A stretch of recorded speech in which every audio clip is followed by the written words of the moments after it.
Rebecca Coffey with CTV News. This week on Campus Conversation, Brad Reinhardt sits down with Nathan Frandino of the George Street Observer.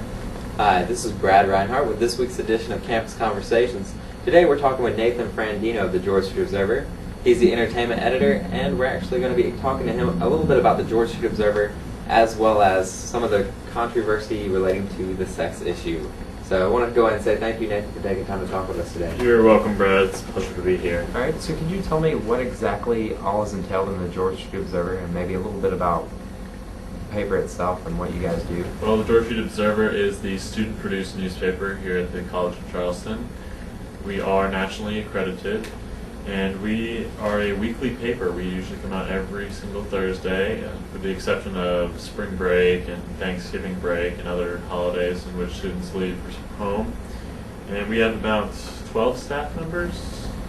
Now, a few weeks ago, you guys actually had the sex issue, which has been a means of a bit of controversy on campus. Could you also just tell us what the motivation was behind that and some of the backlash?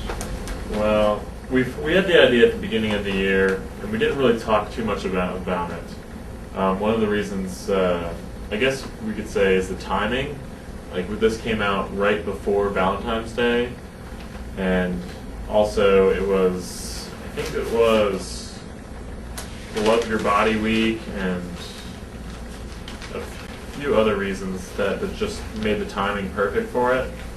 And so we decided to have a sex issue, and there's a lot of news stories that are pertinent to sex and to the college here, and we're all in college, and we're college students, and basically we all like to have sex, or most people in college, and so it's a very pertinent idea, and it's very relevant to the student body. Definitely the right kind of information about. Exactly.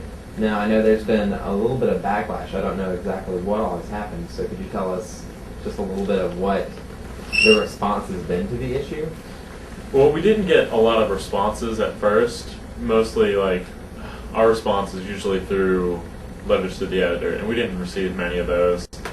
I know one of the big issues was the graphic, element.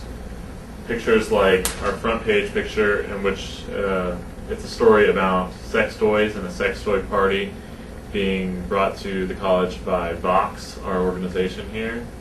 And the headline, as you can see, is pretty graphic: Sex Toys Penetrate Campus. Or the backlash? Well, it's all a learning experience. We're going to learn from the mistakes we made. We're going to learn from the critiques that we get. We're just going to learn, and we're going to take what we learn and try to apply it as best as we can. And we're just going to take things from another perspective next time, and we're going to try to do our best with it. That'll do it for this week's edition of Campus Conversation. Please be sure to join us next week. For CTV, I'm Rebecca Coffey.